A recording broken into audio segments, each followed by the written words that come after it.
Dobrý podvečer, zdravím vás, tak dúfam, že vás neunavím definitívne, aby ste si ešte stihli vypočuť nejakých tých rečníkov. Som veľmi rád, že tu môžem byť s vami a porozprávať vám o takých trošku, ako povedal Rasto, iných ľuďoch, ak ste zvyknutí. V podstate my, ultrabežci, alebo tí, čo sa venujú behom, robíme tieto veci z takého istého titulu, ako ste dneska vy tu zbierate inšpirácie, aby ste sa mohli posunúť niekam ďalej. A ja zastávam formu cestovania, presúvania sa najstarším prostriedkom, ktorý máme, to sú nohy. Takže aby sme sa dostali z bodu A do bodu B, využijem radšej nohy ako MHD.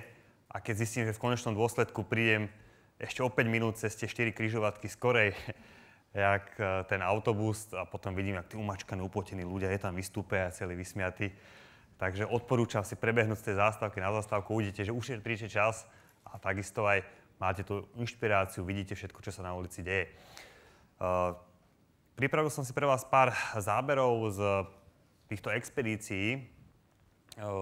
Ja som sa začal venovať behaniu pomerne neskorom veku, okolo 20 rokov, takže zase na veku nezáleží, skôr na tých skúsenostiach. A k behu som sa dostal tým spôsobom, že som sa pohádal so svojím trénerom a potreboval som mu dať najavo, že nie som iba niekto, kto má iba nejaký ten záujem, ale samozrejme, keď máte ten jasný cieľ, jasnú víziu, tak sa viete dostať z toho A do bodu B aj trošku rýchlejšie, a to po vlastným behom. To sa pohráme takto. Počas mojich expedícií, naozaj, či to bola Európa alebo Ázia, musím povedať, že človek dostáva veľa stimulov aj s takým, že ako prežiť ten každý deň a ako sa dobiť každý večer, aby sa ráno vládlo postaviť a posunúť sa, tak pre mňa osobne je to krajina, ktorá na vás pôsobí. Taká tá najdlhšia inšpirácia, ktorú som mal, tak to bola cesta do Pekingu, čo ste videli na predchádzajúcich fotkách. A samozrejme, tá inšpirácia, ktorú som bral z prostredia, keď sa zameráme na prírodu, si predstavte, že ja som taký pomerne útlý mužiček a bežím a vedľa seba mám také nejaké to veľké autíčko, čo tam vidíte. A prídete niekde do Macedónska, kde sa na vás vyrúti takýto dopravný prostriedok, tak si naozaj uvedomíte, že aký je rozdiel len kúsok za hranicami. Ale toto sú všetko, hovorím, tie pozitívne impulzy, ktoré nás dostávajú ďalej.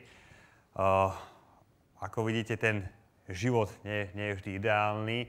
Človek je na cestách väčšinou sám, pretože či máte sprievod alebo nemáte sprievod, musíte sa posúvať od domu k domu s tým, že mnohí cestovatelia, či už tu boli alebo ešte prídu, povedia, že tí lokálni ľudia, je to najkrajšie, s čím sa môžete stretnúť, a je to v podstate aj systém pútnikov, ktorý bol kedysi, keďže prechádzali z týchto miest do miest alebo zo štátov do štátov a nosili im vždy nejaké správy, tak vidím toto, že ja im odoznám nejakú informáciu, oni mňa, a ktorú posúvam takisto ďalej.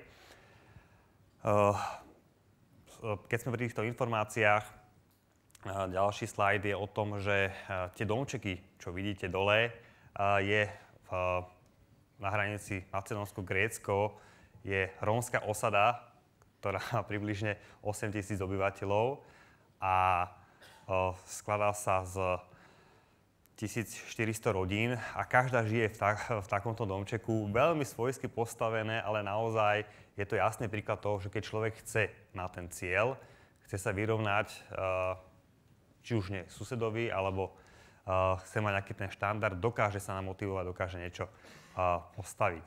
Takže tieto informácie sme poskytli aj tu v južných mestách na Slovensku minulý rok a naozaj jednu firmu sme oslovili, ktorá zabezpečila nejaký ten materiál, aby si začali stavať nie takéto honosné, ale také trošku menšie bungalovy, nazvime to.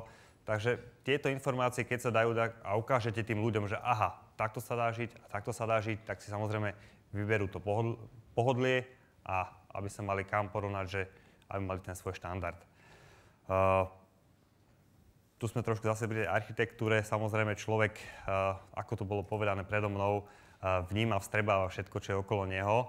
A samozrejme, či to bolo na týchto záberoch Grécko, je tam aj trošku iná mentalita, kde viac menej ide o to, boli ste všetci pri mori, viete, ako to tam vyzerá, všetko krásne, zelené trávniky, ale keď idete trošku do tej krajiny, vidíte tam aj rôzne rizika. Tie rizika v mojom prípade sú väčšinou psi.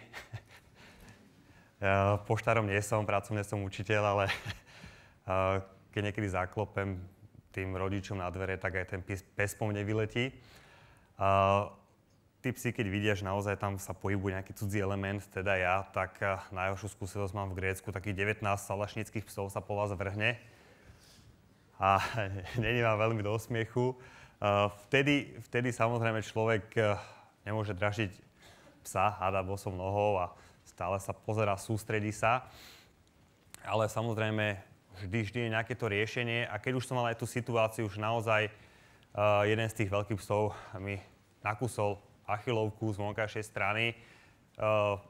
Už bol amen so mnou v tom momente, nejaký domáci tam zrazil toho rottweilera a zlomil mu pánu, takže ja som stihol prebehnúť na druhú stranu. Takže toto sú okolnosti, keď sa potrebujete dostať ďalej, ak sa hovorí, všetci svety stoja pri vás a kto sa snaží, tak ten dostane aj pomocnú ruku, jak sa hovorí.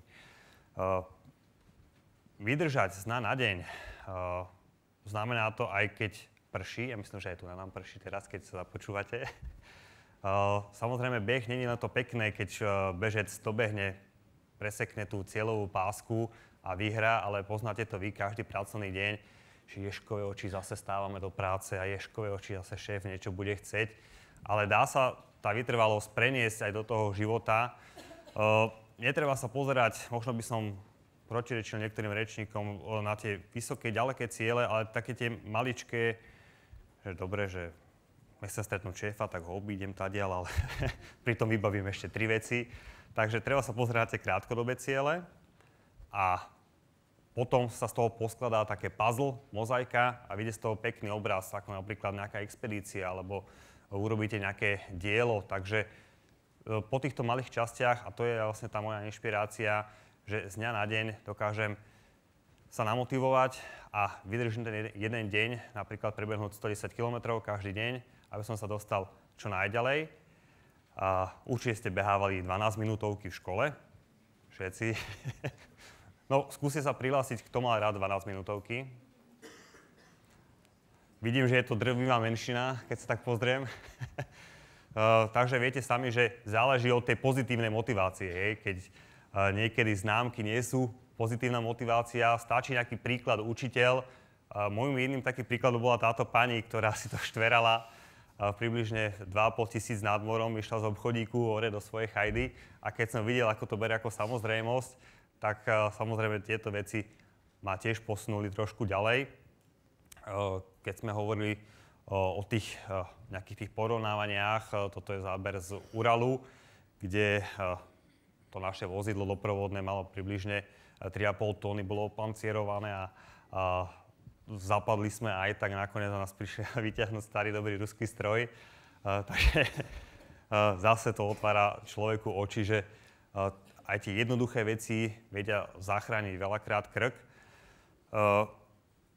Planiny, púšte, či je to Sahara, či to bola Gobi, či to bol Altaj z týchto záberov, vás nadchnú také niečo, keď vstúpite do katedrály toho človeka v porovnaní s tým okolím. Že aha, tu na som, hej, wow, je to úžasné a za každým, keď tam niekto príde, samozrejme bude mať z toho vlastný zážitok, ale to, že patríte priamo do tej prírody, je takisto niečo, že nie ste tam votrelec, nie ste tam cudzinec, idete tam v dobrom a pokračujete ďalej, takže keď s dobrým prídete, aj s dobrým odídete. Stretol som bohatých, chudobných ľudí, najbohatšieho človeka, ktorého som stretol, myslím, že aj v živote, je tento pán colník na mongolskej hranici. To bolo 6 hodín ráno, sme tak išli okolo tej hlavnej cesty, už sme sa tak motkali hranici a zrazu tak sa pozeráme, taká červená guľa ide na vás a pozeráme, čo to je a meteorit švacol asi 200 metrov od nás. Tak tento colník bol najrýchlejší a doniesol si táčky, naložil meteorit a utekal s ním do svojej chalúbky. A prezradil mi, že jeho nadriadený takto zbohatol a už je v Moskve a má veľký dom. Takže odfotiť nám to nedovolil, museli sme naozaj iba tak skromne ho poprosiť, ale keďže viete, že takéto veci patria štátu a v Rusku obzvlášť, takže povedal, že samozrejme využije to na to, aby zveľadil tú oblasť, v ktorej je, ale dá sa stať, že zo dňa na deň sa človek stane naozaj bohatým aj inými okolnostiami, ako napríklad ťažko pracuje a zrazu sa nejaká stane situácia, treba ju využiť, aby sme sa mohli posúvať pozitívne ďalej. Tieto fotky určite poznáte z cestovania. Ako vidíte, tam môj kamarát opravoval Patexom defekt, takže človek musí byť pripravený improvizovať v každej chvíľke. Či už to bola nejaký zážitok z tej Číny, keď ma podozrievali, že som uniesol tohoto chlapca 16-ročného, potom ma zatkli na pekinskej polícii.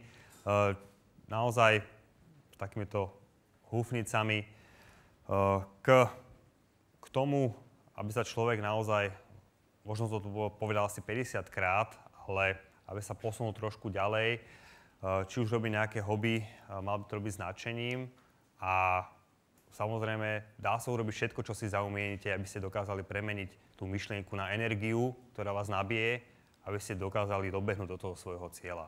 Ja verím, že preto ste aj všetci tu aby ste sa inšpirovali a aby ste možno načerpali, možno niekoho ovplyvnili v pozitívnom, aby ste sa posúvali ďalej. Ďakujem.